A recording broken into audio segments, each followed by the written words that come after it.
Hello friends, இன்றைக்கி நாம் மீன் குழம்பு தான் பார்க்க போகிறோம்.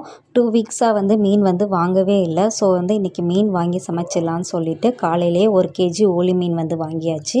அதை நல்லா கல்லுப்பு போட்டு நல்லா வாஷ் பண்ணி எடுத்துகிட்டு அதுக்கப்புறமா ஒரு பேனில் கடலெண்ணெய் யூஸ் பண்ணியிருக்கோம். கடலெண்ணெய் நம்ம இங்கே ஊர்லேயே மில்லில் ஆட்டி வாங்குகிற எண்ணெய் தான்.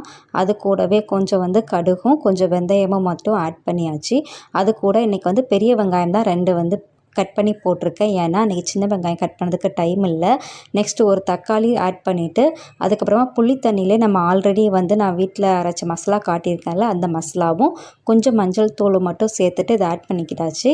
புளி தண்ணி இன்றைக்கி கம்மியாக தான் ஆட் பண்ணியிருக்கோம். ஏன்னா இன்றைக்கி நம்ம மாங்காவும் உள்ளே ஆட் பண்ண போகிறோம். அதுக்கப்புறம் தேவையான அளவு உப்பு சேர்த்துட்டு சின்ன பீசஸாக கட் பண்ணி வச்சுருக்க மாங்காவை உள்ளே ஆட் பண்ணியாச்சு.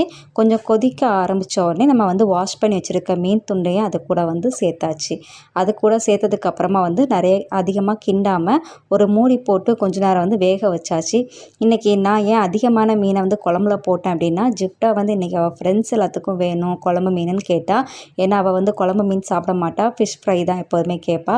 அதனால் இன்றைக்கி நம்ம மோஸ்ட்லி மீனை குழம்புக்கே செஞ்சிட்டோம்.